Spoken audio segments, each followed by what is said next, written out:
Hello sports fans and welcome to game 4 of the CoBBL Sevens Championship. This is the Sevens single elimination tournament for the Cozy Blood Bowl League. We are 3 games into the series so far and it has been great games one after another. If you haven't watched the last 3, please do, but for now, let's get ready to jump into game 4. Now this game is between our Old World Alliance team, the Sun Coast Translators, and the Underworld's team, WarpCorp Amalgamated. Let's take a look at the teams, discuss their rosters, and do our first roll-offs. The first team we have today is the Sun Coast Translators. This is an OWA team with the following roster. We have a Ogre, a Troll Slayer, a Blitzer, and a Human Thrower, along with 3 human linemen. So basically a human roster with a Troll Slayer, which is pretty good, all things considered. Now, the random skill assigned to this team was Wrestle on one of the linemen. That is a pretty good random skill to get, so they are looking to have the skill advantage coming into this matchup, but let's see what's on the other side of the pitch. And wearing the blue and yellow, we have WarpCorp Amalgamated. This is an Underworld Denizens team, consisting of a Gutter Runner, a Thrower, a Skaven Blitzer, and a Rat Ogre with 4 Goblin linemen. The random skill for this team was Diving Tackle on a Goblin. Now, the OWA team they're going to be facing doesn't have much dodging potential as it is, but every now and then you need to dodge in sevens, and Diving Tackle might just be the ticket to keep it from happening. Neither team is starting with a reroll. Both teams have 1 assistant coach, and the OWA team has a dedicated fan. But first, let's go ahead and roll for dedicated fans going into this game. The first roll of the game will be for fans. Here is the Old World Alliance dice roll. They get a 3. This is on a D3 for those curious. And Underworld Denizens get a 1. With the roster dedicated fan, that does mean the translators have +3 to any roll involving fans for this game. Next, both teams will roll 1 dice for the weather. And a 10 is still perfect Blood Bowl weather. Then, very importantly, the roll-off. First, the WarpCorp Amalgamated team will be rolling a 1, and the Sun Coast Translators will roll a 2. The Translators have decided to kick away, meaning that WarpCorp Amalgamated will be receiving in the first half. And here are the teams set up for the very first kickoff. The Translators choosing a very straightforward defense, and the Underworld's team opting for a bit more of a tight offense. The Translators opting for a slightly onside kick and rolling for the kickoff. 2 to the 6 will put it right into the hands of the Skaven Blitzer, but first we have the kickoff result. The kickoff event, an 11 is Officious Ref. Both teams are going to roll off, but this is fan factor, so the Translators will have +3 to this roll due to their fan factor advantage. First, Translators will roll. A 1 becomes a 4, and miraculously, WarpCorp rolls a 6, meaning they win the roll-off. The OWA team will start with 1 on this end, 7 on this end, and re-roll 8s to determine their random player. On a 2+, he's just stunned. On a 1, he's sent off and gone for the whole game. And with a 6, he'll just be stunned for the first turn. Following this, the Skaven Blitzer gets to attempt to catch the ball on a 4+, which he succeeds. Things are already looking quite good for the Underworld's team. Let's see how the game goes as they move into their turn 1.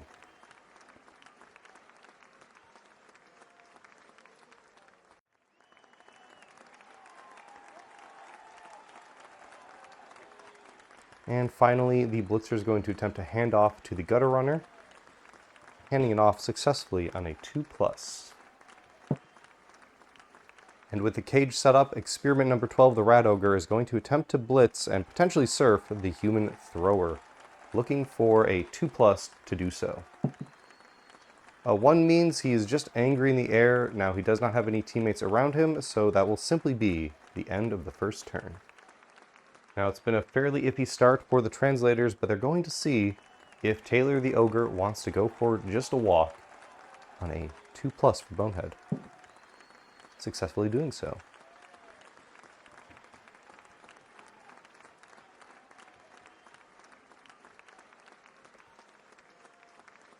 And finally, the Blitzer Frost is going to blitz this goblin right out front, attacking from the angle. 2 dice due to the strength difference. A push and a push will put the goblin firmly next to the ogre. And then Frost will simply step back and be done.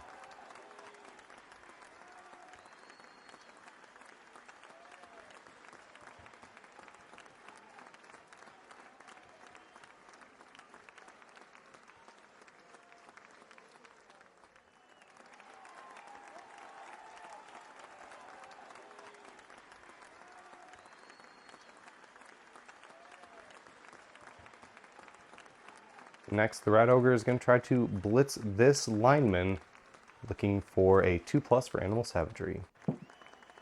And getting out of 4.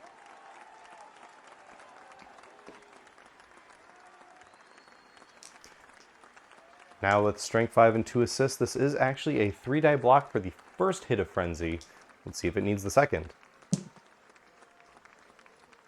And the stumbles is plenty to put that player down on the ground. Trying to break armor 9, successfully doing so, and trying to take the player out. Even with Mighty Blow, a 5 to a 6 will not do it.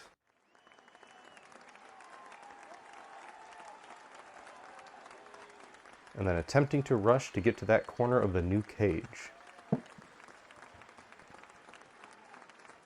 Now attempting to dodge out with this goblin. And now attempting to dodge out with the Skaven Thrower. The 5 will do so.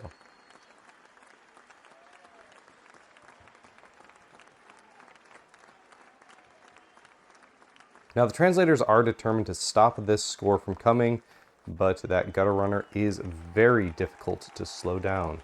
Let's see how they get on going into this turn.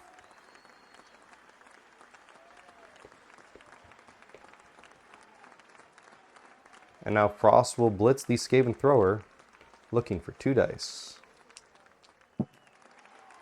Getting a POW and a both down, will choose to take the both down and leave it directly where it is. Skaven Armor of 8 is broken, and the injury roll. A 9 is a KO. And that will be the Underworld's team down a player for a little bit.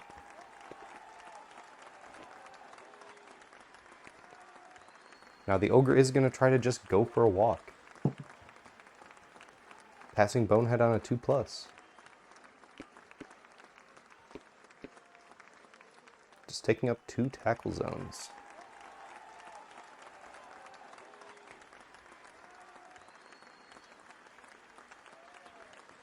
And with the number 70 unstunning, we move into turn 3 for WarpCorp. Now the Underworld's team is looking to score very quickly here, and so they will be trying to go for a blitz, first bringing an extra friend around for the Rat Ogre, and attempting to blitz Frost the Human Blitzer with the Rat Ogre. First rolling Animal Savagery for the blitz. Failing on a 1, and will simply punch this goblin to the ground. The goblin's armor is only 8. And a 10 will smash it no problem. A 7 will be a stunty KO. With that done, this blitz is going to have to be very impressive, so going for the blitz on the blitzer. Hitting on the 3rd square of movement. A skull and a POW will put Frost directly on the ground. Being forced to follow up with Frenzy. Blitzers have armor 9. And even with Mighty Blow, that will not break. And with 2 players in the KO box, a lane wide open, Mariana the Gutter Runner is going to look for the touchdown. Scoring the first touchdown on turn 3 of the game. WarpCorp may have put the first point on the board, but they have 2 KOs to roll for before going into this next drive. So first, Bobby the Goblin will stay off on a 3, and Paul the thrower will also stay off on a 3. Now the translators have been given a whole 4 turns to get the equalizing score, and they now have a player advantage. Even with the 2 KOs, WarpCorp did come with 1 bench player, so it is still only 7-6. The Underworld Denizens team will try to kick to the same place that the OWA team kicked to. Let's see how it works out for them. The kick goes to 2 to direction 8, which is just behind this lineman. And the kickoff event, a 7 is brilliant coaching. Both teams have 1 rostered coach.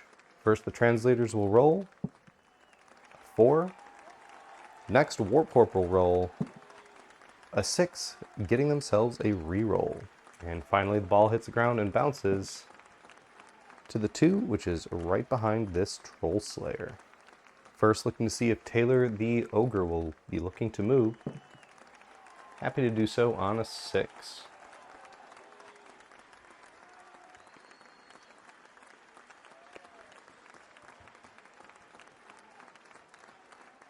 Looking to pick up the ball with Archer the thrower.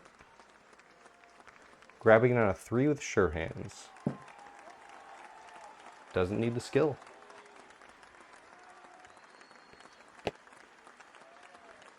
And finally, Frost will be using a blitz on this Goblin lineman over here.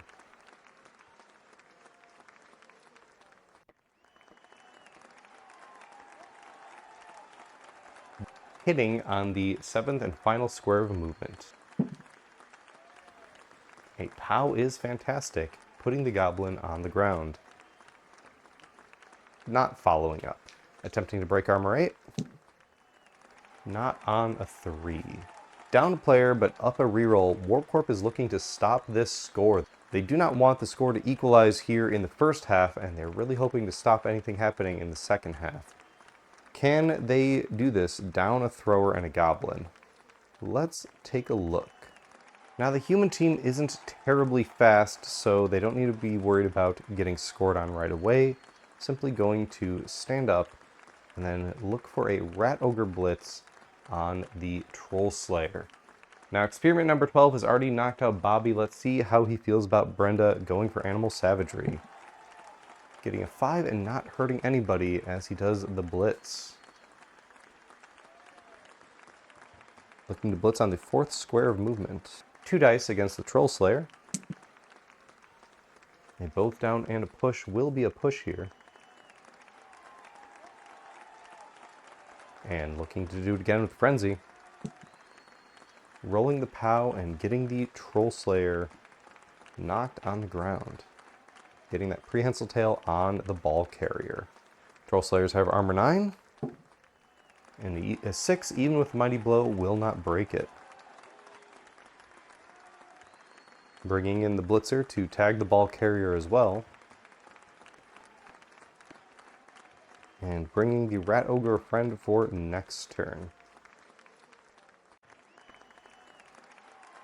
Now the translators do absolutely still have the player advantage, but that prehensile tail on the ball carrier is very, very iffy to deal with. There are a few ways to approach the problem, but they have decided to go with the one that has the biggest beard and take a blitz with the Troll Slayer onto the Rat Ogre. Standing up for 3 and blitzing on the 4th square of movement. Now this will have a Dauntless roll on a 3+. It will be a 2-die block with the support of the human lineman, and on a 1 or 2 it will be a 2-die uphill. Failing the Dauntless roll. Now this will be 2 dice from the Dwarf into the Rat Ogre, however with the block advantage. A push and a push means the Rat Ogre will simply get pushed onto this next square in front of the ball carrier.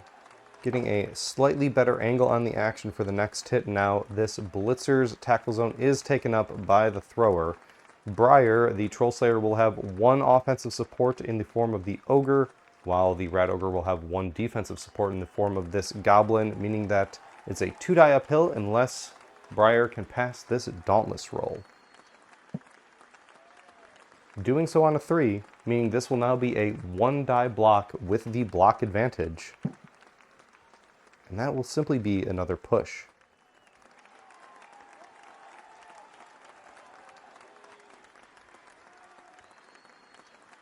Now that does get the Rat Ogre off of the thrower.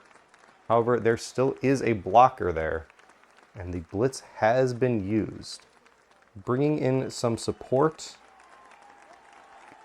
So Taylor the Ogre can try to punch Experiment 12, the Rat Ogre, looking for Bonehead 2+. Passing on a 3 and getting a 2-die block against the Rat Ogre.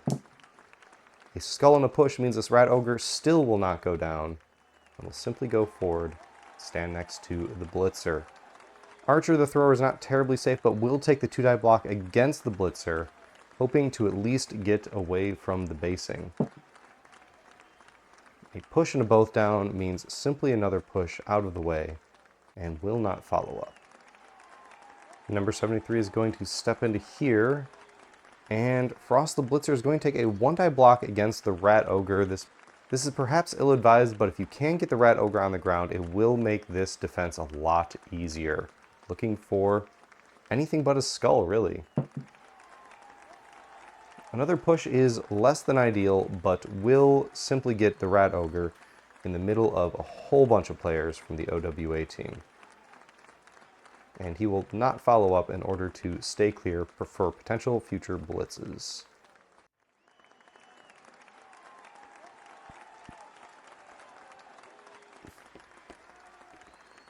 And the Russell lineman coming over here to tag the blitzer at least a little bit.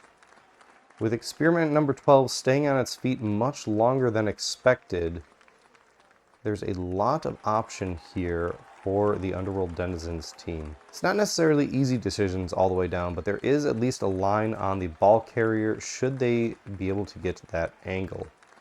WarpCorp will be looking to make one risky dodge here in order to make things a lot easier going forward. First stepping in and then dodging into 3 tackle zones, hoping to get 1 goblin to take out 3 players' influence for the next series of blocks. Here is the dodge roll. Succeeding. Now this is turned into a right scrum of a mess, but experiment number 12 once again looking to clear it up by blocking the Troll Slayer right in front of it. This will be Animal Savagery to see if it goes through. Ooh, unfortunately that is a 1. That goblin will no longer be taking up tackle zones. But it does mean the block will still happen.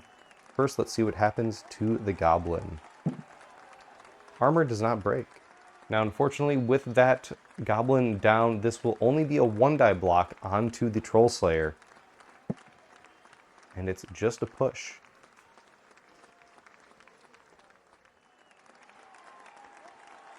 The Ogre and the Thrower are still defensively supporting this block, but this lineman is taken up, so it is still just a 1-die from the Rat Ogre onto the Troll Slayer, which is another push.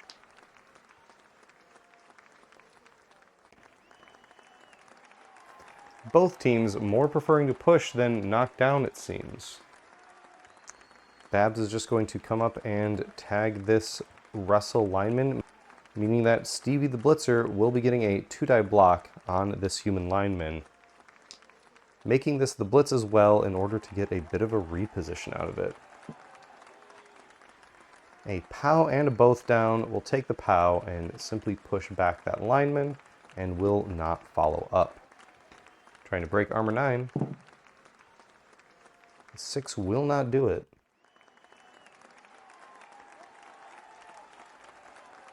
And then Stevie moving around to put a man-on defense on the Blitzer, who is currently the only scoring threat for the Translators.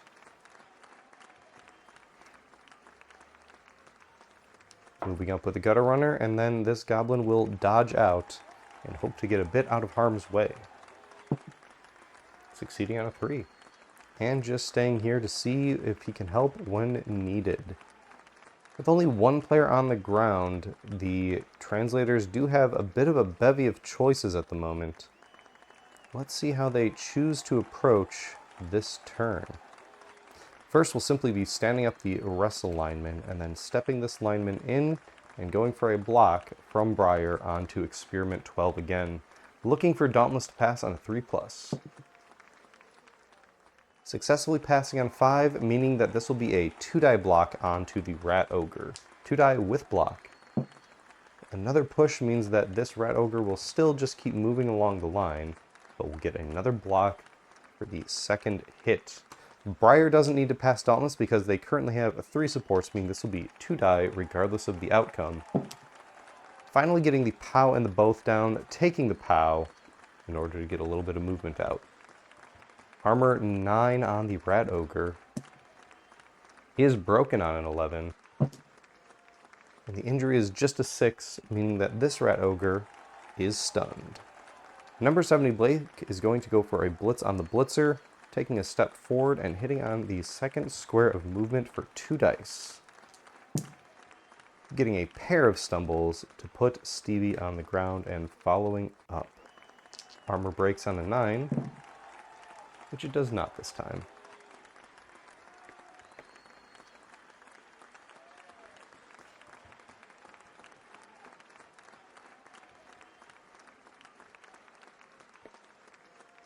And the Translators making a side cage within striking distance of the touchdown.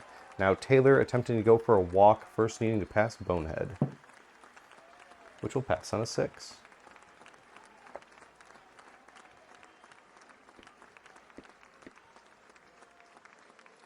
And just putting a body on that Blitzer. Now we can see Archer is within walking distance of the end zone, but did forget a very important thing, that Stunty is Stunty and sometimes will do crazy things. So first, moving a gutter runner around to play a bit of safety.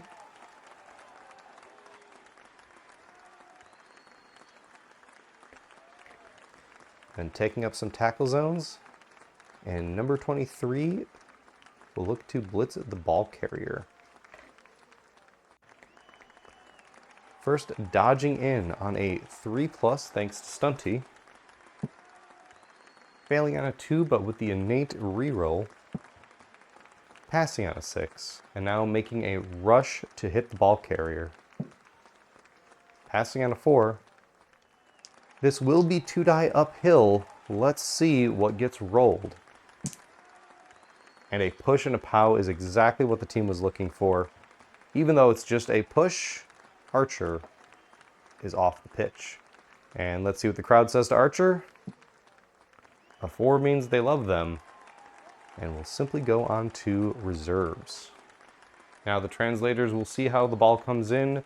1, 2, 3, 4, 5, 6. A 2 will be straight down the pitch, and it will come in 10 squares. Landing all the way on the other sideline. And as it lands, it bounces to the 3, which is off the pitch again. Coming in the opposite orientation. Once again, straight on. This time, only 7 squares. Landing next to the Goblin that came over to assist. And finally, it bounces one last time to the 4, which is right there.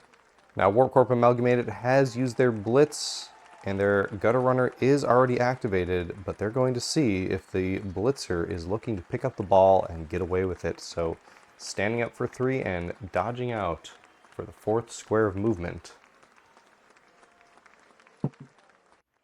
Happily doing so on a 5, and attempting to pick up this ball on the 5th square of movement.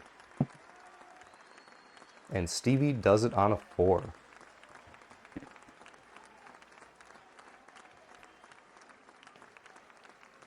Now there's really no safe place for this Skaven Blitzer to be, but at least here there's nobody basing him, and he has the ball. Finally, Babs is going to try to dodge out, doing so successfully, and simply moving over to help the Rat Ogre next turn when they wake up. Now, it is not necessarily impossible for the Translators to score here, but their chances of doing so have gone down quite a bit. Now looking to blitz the ball carrier with the frenzy piece. Hitting on the 4th square of movement. Looking for 2 dice. No block advantage since they both have the skill. Doesn't need it when you just roll the POW. Pushing the ball forward and following up due to frenzy. Trying to break armor 9 and get a blitzer off. 5 will not do it. And the ball bobbles out to the 7, which is going to be right behind Frost the blitzer. Now it's definitely not impossible to get the ball in for a touchdown, but it will take some doing. First, starting with Frost blocking this Goblin lineman. 2 dice thanks to the strength differential. And a POW will put them right on the ground over here. And not following up. Trying to break armor 8. And just failing on a 7. And Taylor will be looking to block the other Goblin. Failed Bonehead means it will not happen, making a lot of this just a little bit more difficult. And in order to try to make this a reality, Casey, number 73, is going to go for a pass action. First needing to go get the ball. 1, 2, 3, 4, 5. Picking it up on a 3+. Successfully grabbing it. Now immediately looking to throw it to Blake, number 70. Human lineman pass on a 4+, so here is the pass roll. And a natural 1 is a fumble, no matter how you slice it. And direction 1 will simply put the ball back onto the Troll Slayer, who will attempt to catch it on a 5+, successfully doing so, and ending the turn for the OWA team. While now the Translators were unable to get the score on the first half, they will be receiving in the second half. But first we have some KOs to do here for the WarpCorp Amalgamated team. First, Bobby, number 21, will stay off the board. And importantly, will Paul the thrower come back? He will, bringing it back to a 7 versus 7. And here we are set up for the second half. Translators will be receiving. Looking to be a bit of a deeper kick this time for the WarpCorp team. Let's see how their kick goes. It will be 6 to direction 6 will be directly off and will be a touchback. But first, the kickoff event. Now an 11 is officious ref again. Last time WarpCorp managed to outroll even with the +3 advantage for the Translators. Let's see if that happens again. Translators rolling a 4, and the WarpCorp Amalgamated team rolling, which with the modifiers means the OWA team wins. 1, 2, 3, 4, 5, 6, 7, re-rolling 8. And a 6 will be this Goblin going down. On a 2+, she just gets stunned. On a 1, she is gone for the game. And on a 2, she is stunned for the first drive. It's only a Goblin, but any resource in 7 is a very important resource. And the Translators will choose to give the ball back to Archer. Now, for those of you who weren't with us for the first couple of games, this series is using a golden goal overtime rule, where if the game does go into a tie into overtime, the teams will simply continue playing until a goal is scored or 6 more turns for each team have elapsed.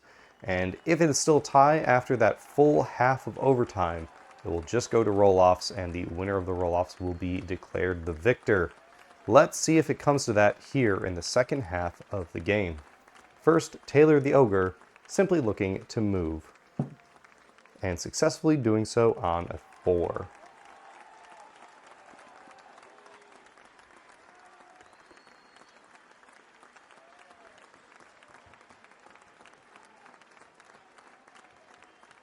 And finally, Frost the Blitzer looking to blitz this lone Goblin on the edge.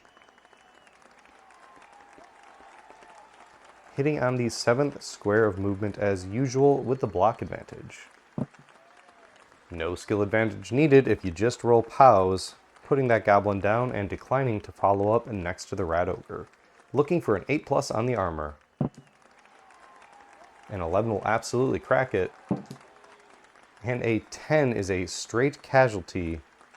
First one of the game. Turn 1 for the Underworld Denizens here in the second half. It's going to be a very interesting one as the team is now down a player as well as having a stunned player off the bat thanks to that officious ref. However, with gutter runners, all things are possible, truly.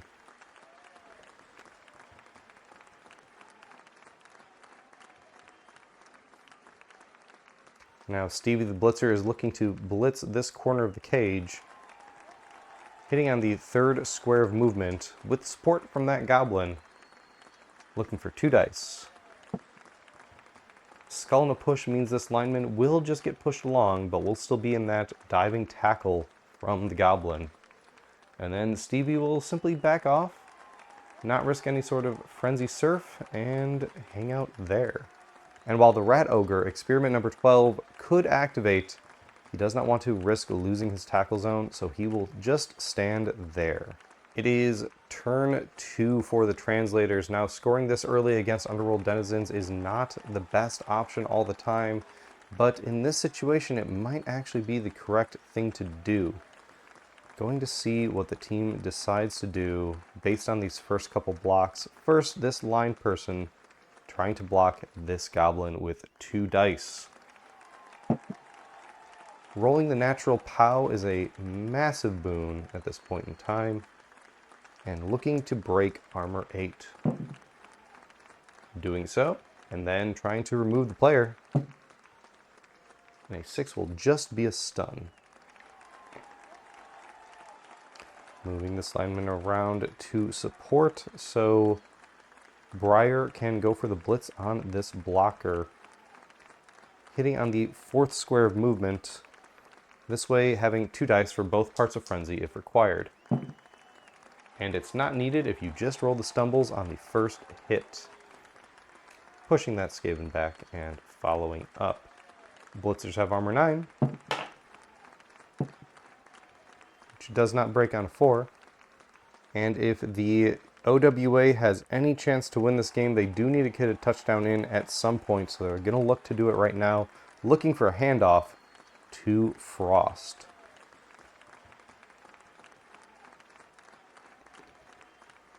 Who will catch it on a 3+. They've grabbed it on a 4, and with Blitzer movement 7, they will move it in for a touchdown on turn 2. Now having his 3rd chance out of the KO box, will Bobby come back and even the player count up again for the Underworld Denizens team? Not on a 1.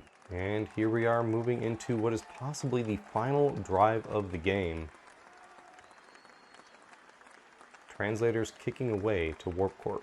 Potentially scoring very early against Underworld Denizens is not great, as that gives them many turns to get that gutter runner into the end zone. However, if you're going to tie the game up, you have to tie the game up, and this will give the Translators a chance to score the winning touchdown as opposed to just a tying one and going into overtime.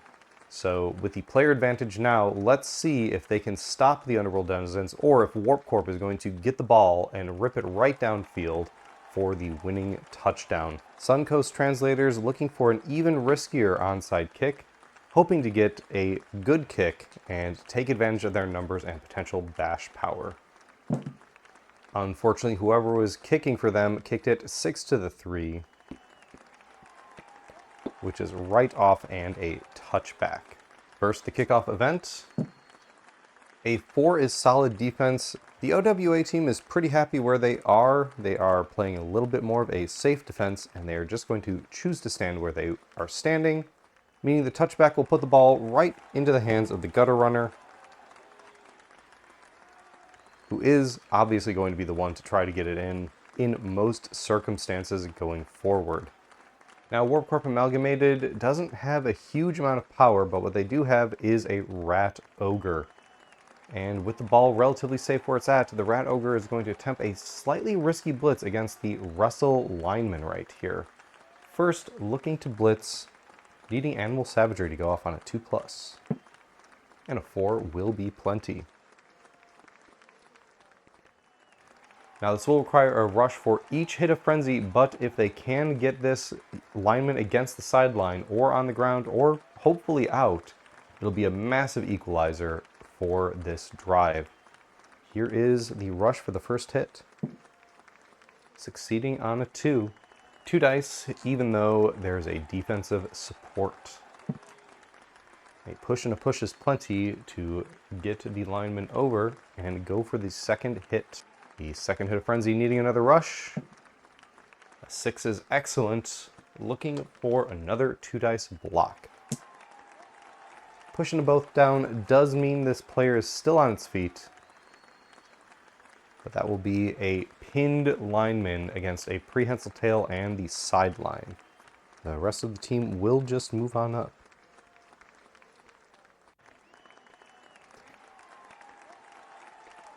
Now the Translators will have their work cut out for them here going into their third turn of the half. The gutter runner is already within scoring distance of the end zone, those gutter runners being terribly fast. So they will need to get some amount of players in the way to prevent that from happening. First, just moving this lineman around to here and then bringing the players on the far side of the pitch over to play a bit of safety.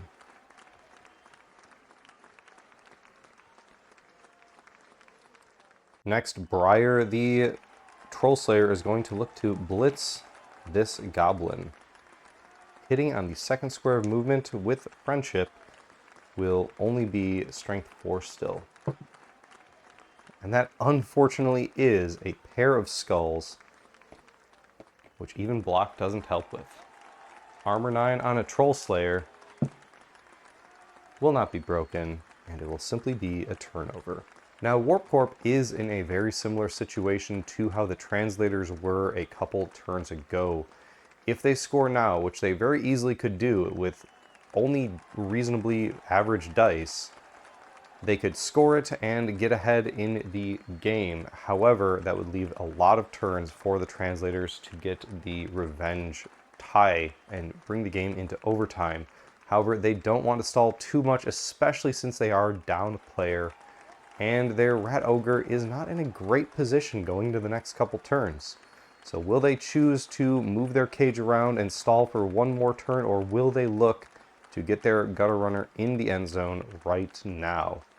First, going to see what experiment number 12 does. He will simply attempt to block the Wrestle Line human right there in front of him.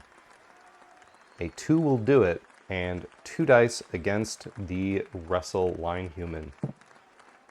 A POW will be plenty to push them right off the edge. Forced to follow up with Frenzy. Does the crowd love Alex the Wrestle Line human? Yeah, they will just put them right in the reserves box. This does mean there will be no player advantage if the game goes into another drive, so going to move forward now with another Goblin. And then blitzing with the Blitzer. 2 dice into this line human with the block advantage. A pair of pushes will simply push this human against the sideline and elect not to follow up and instead stand here. And then actually step back one more.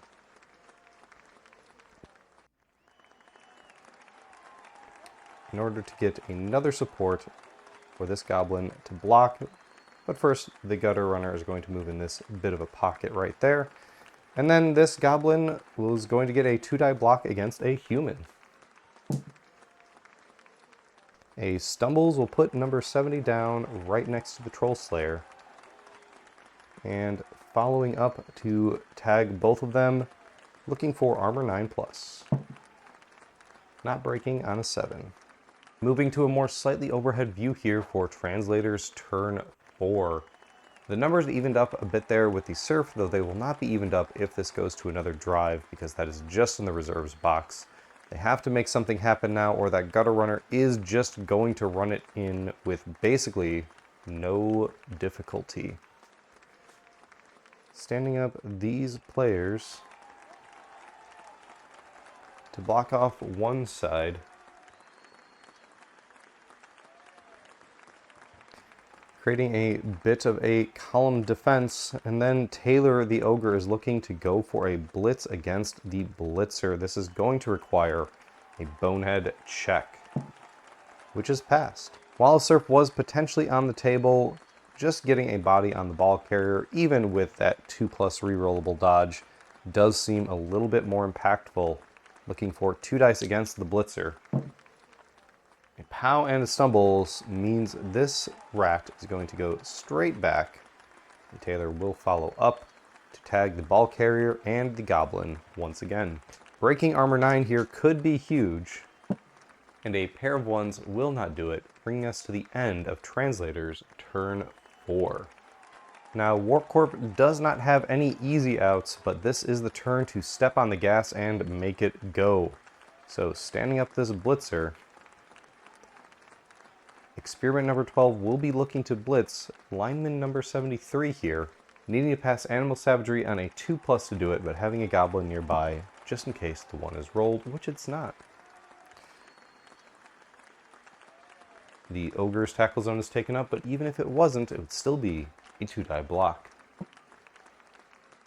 While the push would be preferable, the POW will be taken and simply follow up to there. Trying to break armor 9, not doing it on a 5, even with Mighty Blow. And now Mariana the Gutter Runner is going to take the chance to get the score, needing a couple dodges to make it happen. First, dodging out here on a 2+. Failing the first dodge and re-rolling it with the dodge skill, which is a 2. Now the rest of these dodges are just a little bit scary. First stepping into here, and then squeezing into here. This will be a 3+ dodge. And a 2 will stack it. She goes down where she stands. And Translators will look to break armor 8. Failing to do so on a 3. And the ball will come off the Gutter Runner to the 8, which will put it right next to this Ogre. Translators turn 5. There is a little bit more hope here now. However, the Rat Ogre is still in a fantastic position, and if they don't recover that ball, it's very easy for the Gutter Runner to simply stand up, move into the end zone, and get a touchdown anyway. So they will still need to make some stuff happen here in this turn. It looks like Briar is going to go for a block onto this Goblin Linewoman next to him. Now, with all the support they could ever need, this will be a 2-die block with the block skill advantage. That is just a push and a skull, and the chain push will move the Blitzer off the ball and follow up. Now, another 2 dice with Frenzy. A natural POW will get that Goblin down, and forced to follow up with Frenzy. Trying to break Goblin armor, successfully doing so, and looking to break a Goblin spine. And a 7 is a stunty KO, further increasing the player advantage. Now this does open up a Bonehead Blitz from Taylor onto this Goblin that's also tagging the ball, first needing to pass Bonehead. Doing so on a 3. Moving in for 1, blitzing on 2, with a whole 3 dice thanks to the massive strength disparity. A push and a POW will both mean that Babs goes right off the pitch. The crowd says a 6 is just into the reserve box for her. And Taylor will simply stay there in order to support the next block. Standing up this lineman, and moving this lineman just right there to get a 2-die block from Archer the Thrower into experiment number 12, the Rat Ogre. A stumbles will put it down right there, and electing to not follow up. Now Rat Ogres do have armor 9, and an 8 is just shy. While this team would love to pick up with sure hands, A blitzer is just fine as well. Looking to pick up on a 3+. And Frost nails it.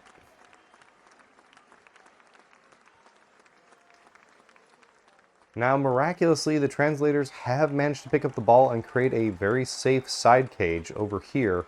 And with every goblin off the pitch, it is just up to the remaining Skaven to try to stop the touchdown.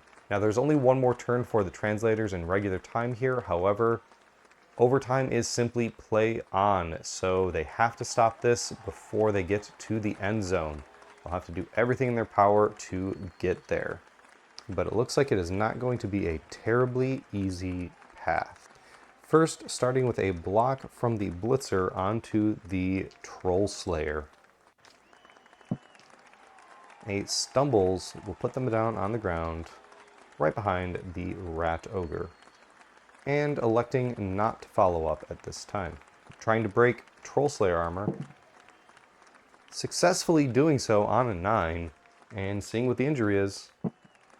A 9 is a KO even with Thick Skull, meaning that Briar will be out, bringing the player count even a little bit closer. And with no more risk of frenzy, the surf options are all but off the table, meaning that the blitzer is pretty safe right here, 2 squares from the sideline. But speaking of frenzy, experiment number 12 is going to attempt to stand up blitz the lineman in front of him, needing a 2+ for animal savagery. And a 1 unfortunately will fail, and you cannot punch players that are on the ground. That only works for Bloodlust, meaning that Rat Ogre is going to stay right where he is. And Mariana, embarrassed from her fall earlier, will stand up and dodge out on the 4th square of movement. Successfully doing so on a 2.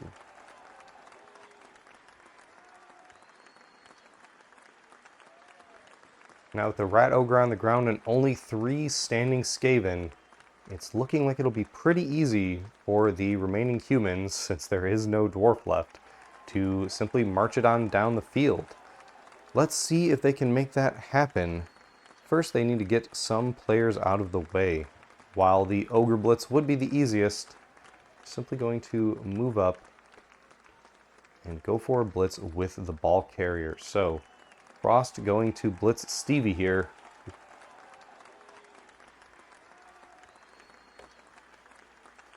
Hitting on square number 4 with support. Now both players have block, but Stevie does not have dodge, meaning that Skaven will go down.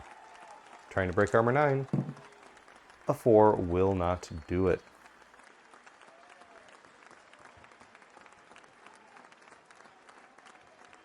Taylor the Ogre looking to go for a walk.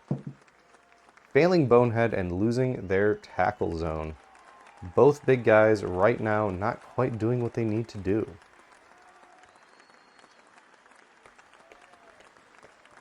And rushing. Number 70 rushing to get into place. A 6 is fine. The thrower making the next leg of the side cage. The final turn of regular time. Skaven do have the mobility advantage, but they definitely don't have the player advantage right now. Just needing to make something happen. Let's see what they can pull out of their ears. First, standing up this blitzer to just tag a couple players and force some dice to be rolled.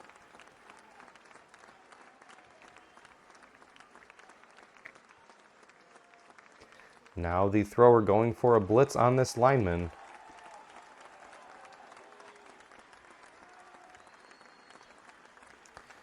Blitzing with 2 dice. Getting both the POW and the both down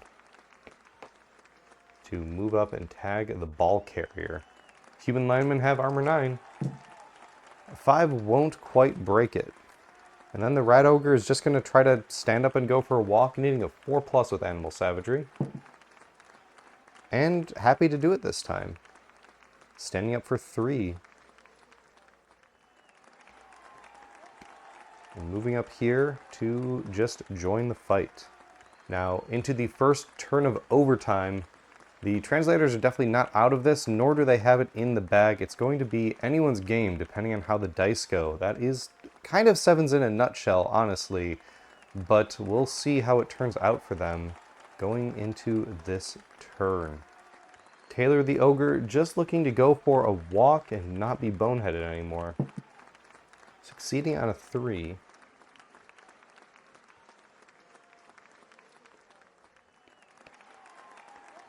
Just moving up and tagging Experiment 12, giving this lineman a 2-die block onto Stevie the Blitzer. A pound of stumbles will put the rat on the floor, freeing up the thrower. Blitzer armor is 9+. Will not break on a 7. Given that there's plenty of time in overtime, the OWA team is choosing to take a bit of a more reasonable approach. They will look to get the ball carrier off the sideline by simply blocking the thrower Paul. This will be a 2-die block. Powina stumbles. Dice have been a little bit hotter here in the back half of the game. Following up off the sideline.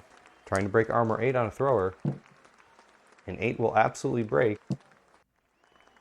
And a 4 is just a stun, but that is one more turn in this very short overtime without a player.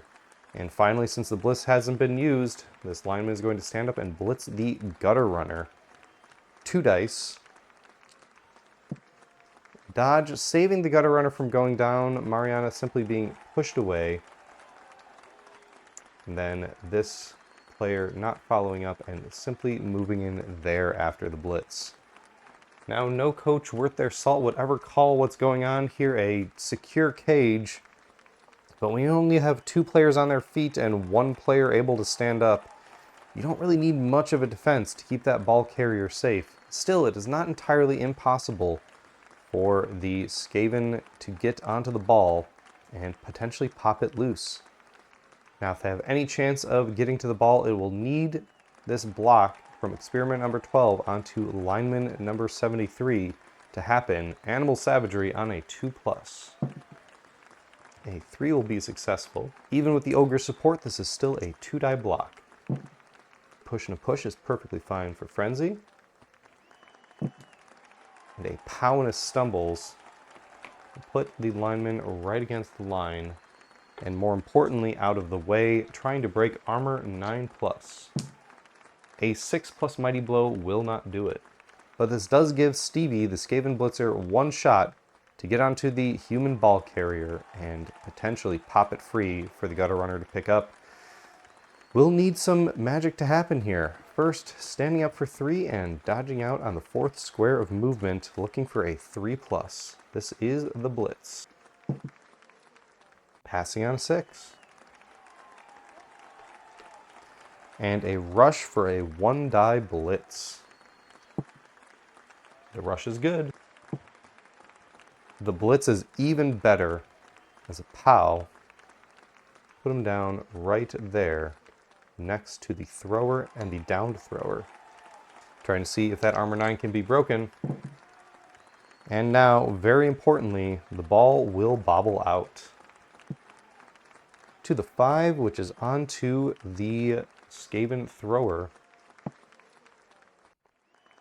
To the 1, which is right here into the open.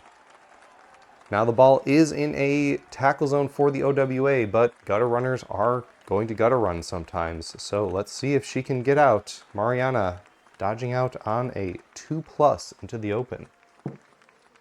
That is a 1, but she does have the dodge innate reroll. Successfully getting out on the 2. Trying to pick up the ball. It's in a tackle zone, so it will be a 3+.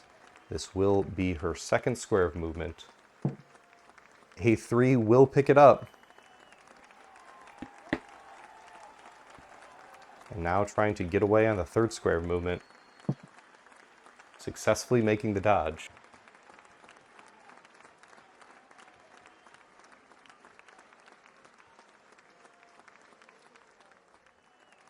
And just like that, things have gone from a possible, if not probable, touchdown for the OWA team to a possible, if not probable, touchdown for the Underworld Denizens team.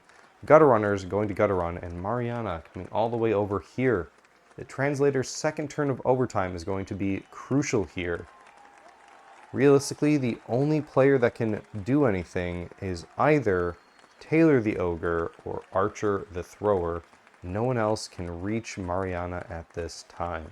Now the Ogre Blitz will be 3 dice, but does require that Bonehead first, where the Thrower will only have 2 dice, but will be able to make the Blitz without having to roll a Negatrait. So Archer is going to go for the hero play and go for a Blitz on the ball carrier. Blitzing on the 6th square of movement. They will get 2 dice against dodge. A skull and a both down is not what you want to see, but it does mean the ball is loose, if only for a moment. First, trying to break Gutter Runner armor, this could be huge. And a 7 is only just not broken. Meanwhile, Human Thrower armor is a 9+. And is also just 1 off of being broken. The ball will bobble off of Mariana's body to the 6, which is right there in the direction they want it to go. Turn 2 for WarpCorp, just going to do some reliable things first, standing up the unstunned Thrower. Moving the Blitzer up to tag the ball in case things go poorly. Experiment 12 will be trying to go for a walk, will use the Blitz since no one else will be using the Blitz. Targeting Taylor the Ogre, but probably not hitting.